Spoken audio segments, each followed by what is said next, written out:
Welcome, everyone. My name is Amanda. I am a microbiologist at the Environmental Diagnostics Laboratory. Thank you so much for joining us for this part 4 of how to identify and reduce allergen exposure, establishing a building baseline for prognosis. Oops. There we go. Just for a quick recap, this is a 4-part webinar series based on building environments. Each episode is 30 minutes long, and it consists of indoor air quality in the building. Each presentation will be available for those who are interested afterwards. A certificate of attendance will be issued for those who attend. We are going to be raffling off $10 Starbucks gift cards. We will be having polls and questions throughout the webinar, and if for those who answer correctly, you will be put into a raffle for a gift card. And for part 3, the winners are Asad Chaguthi, Kyler Lumen, and Doyle Tiller. Congratulations. Just to recap the past few parts, the past 3 parts, it's an overview of indoor environments and indoor air, optimization of IEQ for health, energy, and comfort, building health and factors to be examined, the importance of buildings examination outcome and its utilization, building-related issues, important factors, and effectiveness, effective investigation, and the best practices and regulations. So today we're going to be covering what good prognosis and good controllers, more pixels, better resolutions in terms of indoor air quality, and management practices and guidelines. So I'd like to introduce Dr. Rajiv Sahai. Dr. Sahai is with me, and he will take over. How are you doing, Dr. Rajiv? Good. Thank you, Amanda, and welcome all of our participants. Today's webinar is the concluding series, or concluding this present series which we were doing. Past 3 was very interesting, and a lot of interest was out there. This one is a very important segment of the webinar where we are going to emphasize the good prognosis and controller, and this is the real world scenario. I put some of the case study and stuff information so that people can take advantage of that and use for their practices. Well, having said that, very first thing I want to real quickly touch upon that what I meant by the building prognosis. Well, this is a word typically you have heard when somebody is diagnosed with some kind of disease or outbreak, and then people doing the prognosis for getting it full recovery. Likewise, the prospect of recovery as anticipated from the usual course of indoor environment or air quality, which can influence the building condition, can be understood as prognosis. Basically, the building prognosis if you are dealing with a building having some kind of concern. The other important factor which we will be covering today is the controller, that how you bring those controller in order to address all the prognosis or all the outcome of the prognosis in order to optimize the building condition so that you can have a better, better environment in your building from health and hygiene point of view, increasing the productivity and the sustainability of the building. So that what is a good practices. Now, the very important component of the built environment controllers, like if you have some environment which is limited by a boundary or a wall or sort of indoor environment or in the reference of indoor environment, 3 main elements can be identified as a controller. If we have information on these controllers, then it is going to be really good when we try to manage the indoor environment or air quality for a particular site or building. What are those? First one is the source control. That's a very important controller that you need to know about the source, where they are located, whether they are emitting pollutant or not. Sometimes the pollutants are coming from indigenous source, meaning it is generating inside, or sometimes it is coming from the outside. So indoor or outdoor. Improved ventilation. Ventilation is, identified as one of the mechanisms which can really control the indoor environment in order to optimize the building. And obviously, when you have the pronounced growth or some known episode of any kind of problem, then the controller is going to be the cleaning intervention. So these are the three very important and practically identified controller for the indoor environment or indoor air. Can you give us some examples of specific main controllers? Like, what are they? Well, like as I said, like the first one is the source. So basically, in the built environment, as you can see in this slide, that the source can be like water institution, signs of moisture, as you can see on this particular slide. Decay and decomposition of building material itself is a source. Off gassing, like if there is like chemical or there is furnishing, varnishing, etc., then that is also off gases such as VOC, formaldehyde, etc. So that is another source. The temperature irregularities is the another one which influence the indoor environment. A spoiling of consumable materials, ventilation, function of HVAC system, heating, ventilation, air conditioning system, odor and other visual debris. These are some of the internal source which can be cited as an example. There are many more. I just given some common example what you can see in a building which can be a source of a contaminant or pollutants. Fantastic. All right, so we're going to take a quick poll. Let me get this to launch. All righty, so the poll should be open now. Which of the following is one of the important elements of build environment controllers? So you have source control, building owner, government, or none of the above. If you could answer, and I'll give you maybe about 10 more seconds, and we'll figure out how y'all did.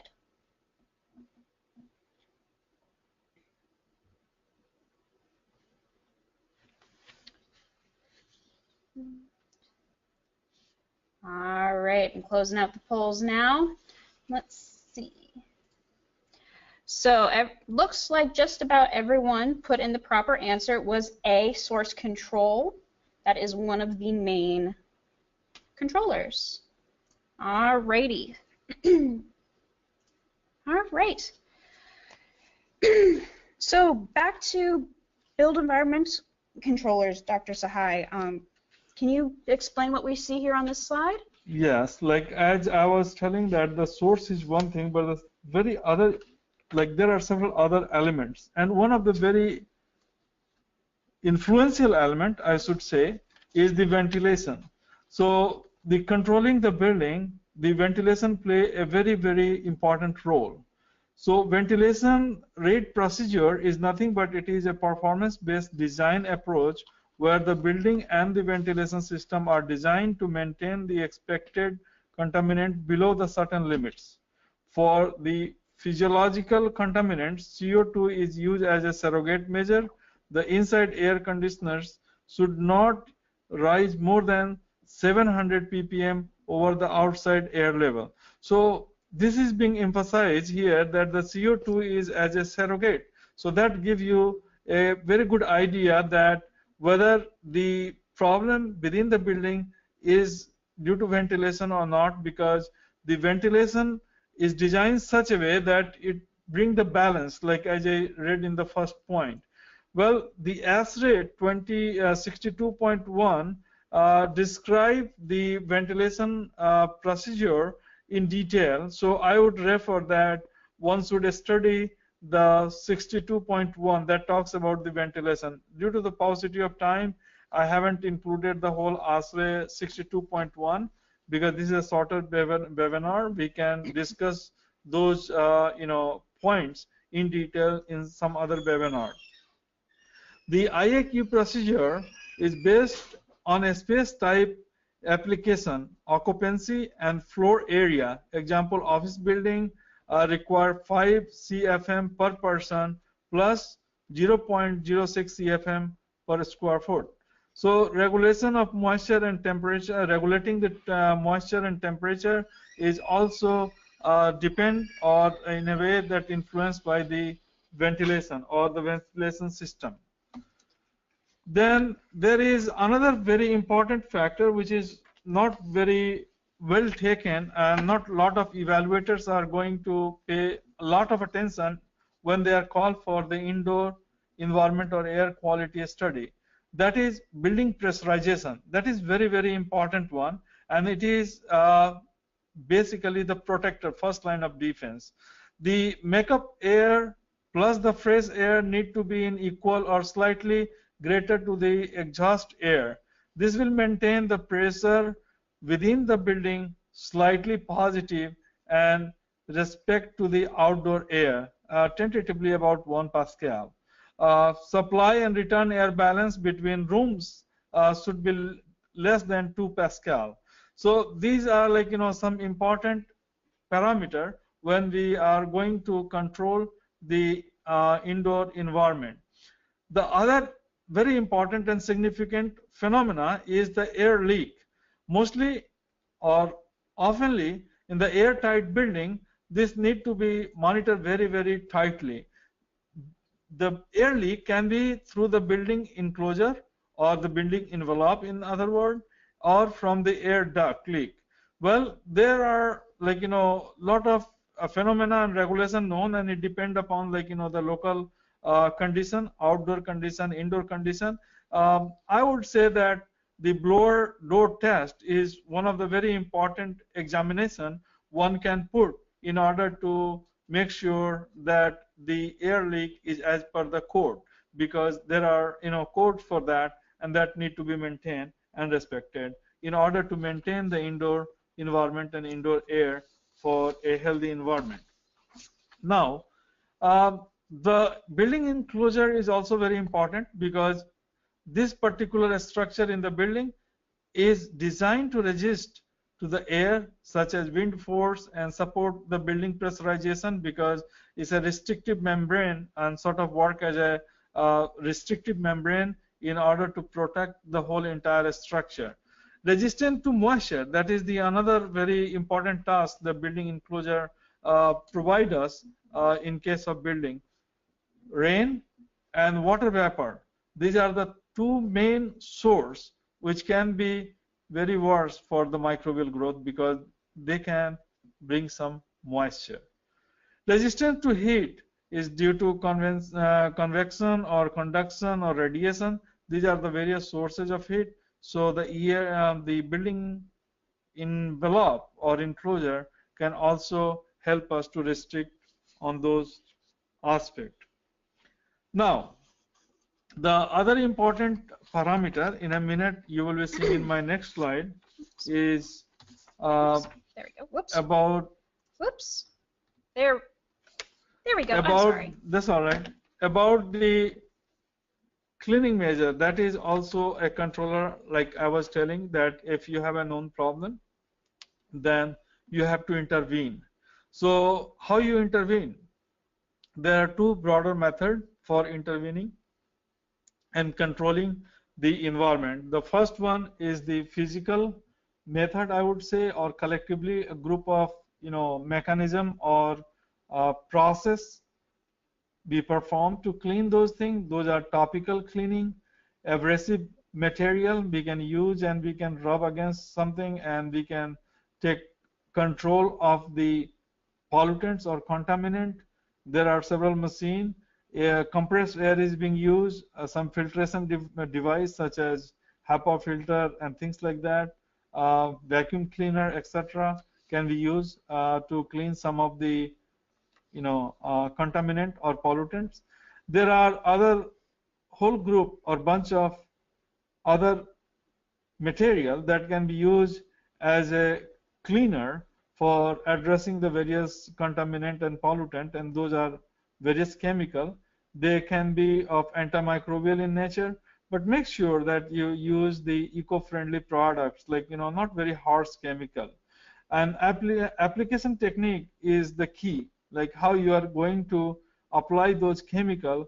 Again, we can discuss this in detail in some of our other presentation because of time concern, but typically a brush or wipe is fine as long as you know the dose, and that can be applied by that, or simply it can be aerosolized, or in other words, a spray. Many a time I heard people asking about the fogging.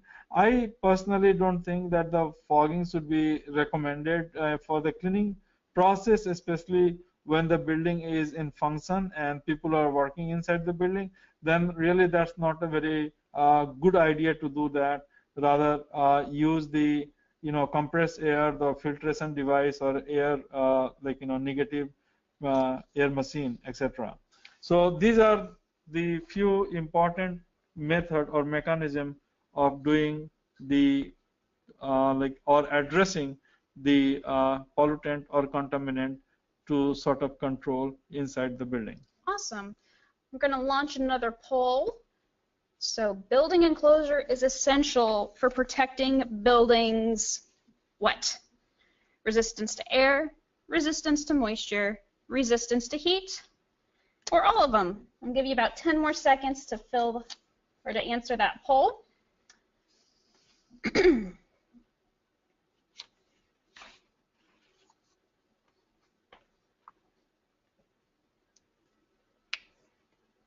Alrighty, I'm going to close it out. All right. And it appears that everyone had chosen the correct answer, all of the above. Awesome. Alrighty, so more pixels, better resolution. Dr. Sahai, what do you mean by that? Well, like you see that, like if you have a picture and it is pixelated, what it means? It means that you don't see the picture in a sharp fashion. You do not like that picture. Likewise, the indoor environment or indoor air quality cannot be solved by just going in one direction, because it is a multi-directional approach and there are a number of factors involved in that. So just enhancing one particular factor is not going to give you the better understanding. That's what I meant by the more pixel and better resolution. So what you have to do, basically, there are 4 key elements that what you have to discuss in order to manage or in order to address the indoor environment or indoor air concern. So what are those? Abiogenic, as the name indicates, there is no biological source behind these elements. Biogenic, these are the entities which is biologically generated, or there is life behind that. And then the third one is the chemical, various kind of chemicals such as VOC, MVOC, formaldehyde, and several other, you can name them, various gases, etc. And obviously environmental condition, it is one of the other very, very important element, such as humidity, temperature, light, noise. These all are like environmental phenomena or environmental factor that can influence. So understanding these 4 elements is giving you a broader picture of a particular environment or a particular home or building or office building or hospital, you name it. But just like if you are just emphasizing the biological phenomena, then it's not going to solve or not going to give you all the information you needed in order to make sure that the building is properly functioning. Now, so what you do in those situations? Well, that help us to understand that what is normal versus abnormal. That help us also knowing that what we can see, what we are not seeing, that can influence us, such as microscopic particle or macroscopic particle. Living versus non-living, whether the particle which is influential, having a biological origin of source, or it is a non-biological origin of source, such as chemical, etc. Quantitative and qualitative, how much are they, what type are they? Allergenic or pathogenic, whether they are merely allergenic, going to be a very short term or long term, like symptom or allergenic symptom, or it's really pathogenic when the organism is really established and it can be a chronic, or it can be creating some bad disease, etc. Biological versus chemical and physical component in around surrounding, like what are the dwellers and what kind of chemical and etc. is around them. That also a very important parameter. Active or passive impact, whether the elements are having some very active impact on your day-to-day life, or it is rather, passive manner. Okay, cool. I'm going to launch another poll real fast, going back a couple slides. The method of physical cleaning includes topical cleaning, machine cleaning, compressed air, or all of the above. I'll give you about 10 seconds or so to answer that poll.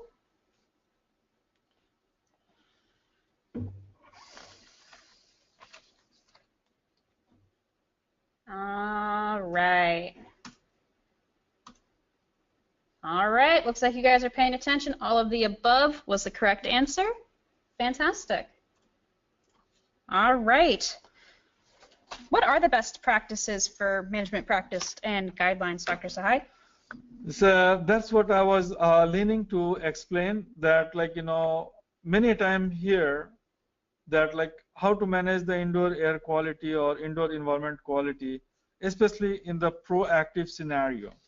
The proactive scenario, the best way to explain it, like you can see in this graph, like that what I have called the optimal zone. In that optimal zone is the control over the relative humidity. For an example, 25% to 55% relative humidity is considered as comfort zone, because as you can see, these are the different organisms and the chemical interaction, ozone production, etc. is not very big during this particular range of humidity.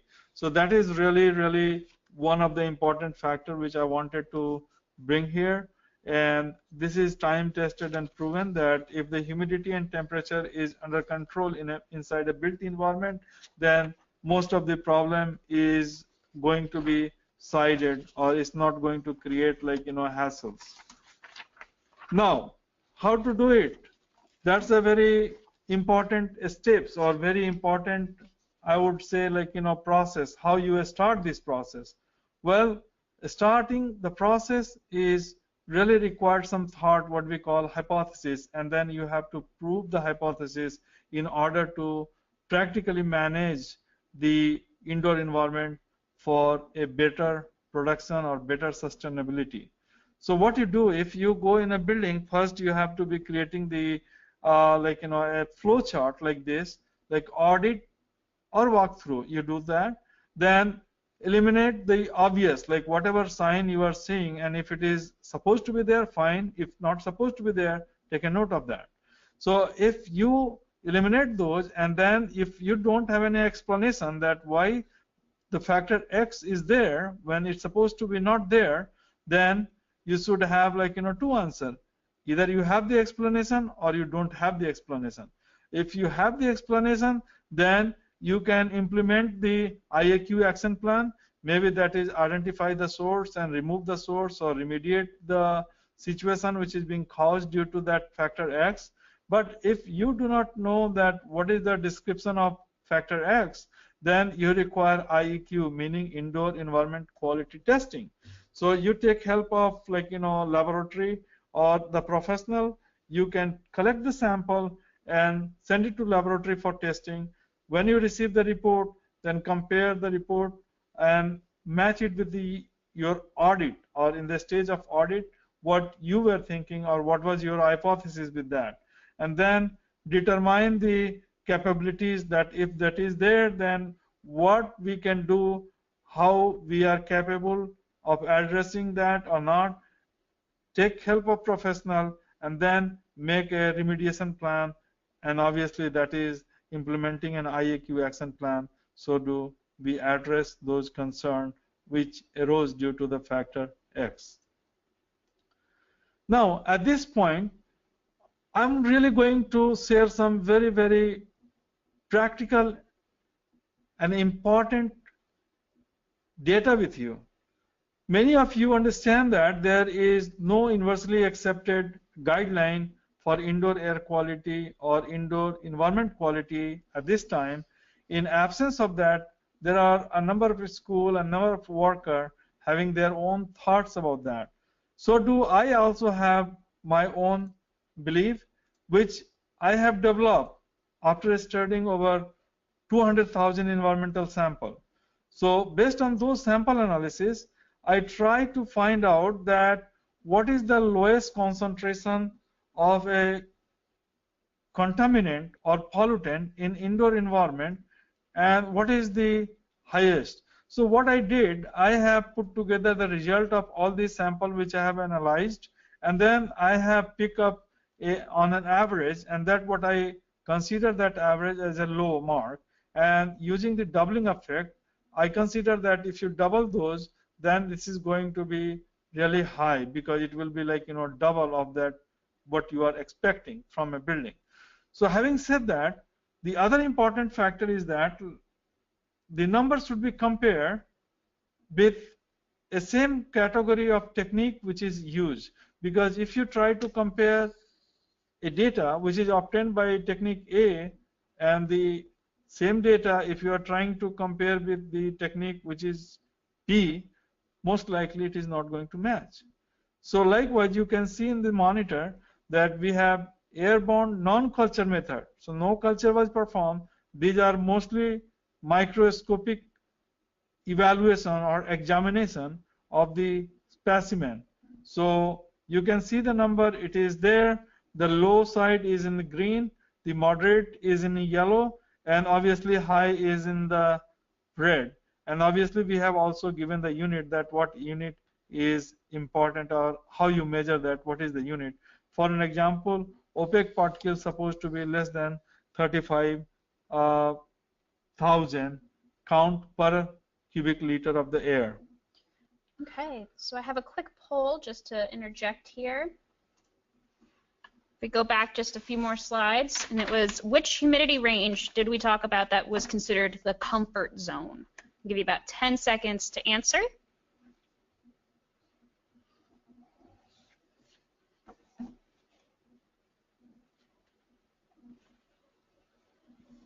All right, so I'm going to close that one out. All right, looks like most of you got that right, and it was that 25 to 55% humidity range is what most people consider as the comfort zone. Alrighty, so here we have that table of the non-culture methods, which has the opaque particles, the fungal elements, all of the different things you can find in airborne non-culture. Is there anything you want to say on the other ones, like surface-borne or culture methods, Dr. Sahai? Well, surface-borne is that, again, the samples were collected on the previous slide. The data was developed based on the air samples. And this particular slide, you see the data, and there is a significant change in the number. You see here the opaque particle is only 3,000 in comparison to 35,000. But you see here also the unit change, count per centimeter square. So the fungal element also for the surface is much less than air, because the surface sample is supposed to be less than 50, whereas in case of the airborne sample, it's supposed to be less than 1,000. So there is a big difference, and that what you need to pay attention, that what method is used, was technique used in order to analyze the samples. Likewise, you can see microbiology by doing culture method, meaning the environmental samples are cultured, and some of them very important to many of you, because I know I receive call all the time, how bad is bad, how good is good. These numbers are going to give you good insider, such as bacteria less than 175 colony forming unit per cubic liter volume of air is a good or is the low side, and then 350 colony forming unit per cubic liter is the low side for the fungi. So you can see rest of them on this table I have listed. Now some other parameter that is also very important, and I especially want to emphasize on the volatile organic compound. Actually MOHAP has come up with this data. 0.64 ppm is supposed to be threshold. It should not be exceeding that. Other important one is the formaldehyde is 0.081 ppm is supposed to be considered threshold. Ozone is less than 0.1 ppm. That is a good number for the low side. And this is a very important slide because a lot of time people see, like, how we initiate the action and what condition we initiate the action. So condition 1 in this table is considered normal, where you have 0 to 50 count per centimeter square of settled mold spore. But as you can see, if you go greater than 175 count per centimeter square, then it means the mold is actively growing and you are condition 3 and you qualify for the remediation. All right, we're going to launch our last poll. So this has to do with those charts we had just shown you for the airborne concentrations that are not analyzed with the culture method. For fungal elements, which was 1,000 counts per meters cubed considered? Low, moderate, high, none of the above. All right, about 5 more seconds or so.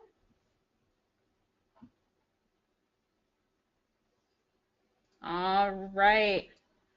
All right, so most of you got that right. That is considered low for the non-culturable airborne samples. If you guys have further questions or comments, I have some contacts up on this screen. Please feel free to give us a call or shoot us an email. We'll be happy to speak with you, answer your questions. Dr. Sahai, do you have any closing statements? Yes, I guess that was a fantastic series of webinar. If you have any subject which you are very interested, please send us the feedback. We'll prepare another webinar series, and shortly we'll come back with another good topic and good discussion to disseminate the information for the better, healthier human society. Thank you very much. Awesome. Thank you so much, Dr. Sahai, and thank all of you for joining us. I'm going to leave this screen up just for a few more moments so that if anyone needs the contact information, you have it. Don't forget that these presentations will be available to you if you so wish to have them. All right. I hope you all have a great day. Thanks for joining us.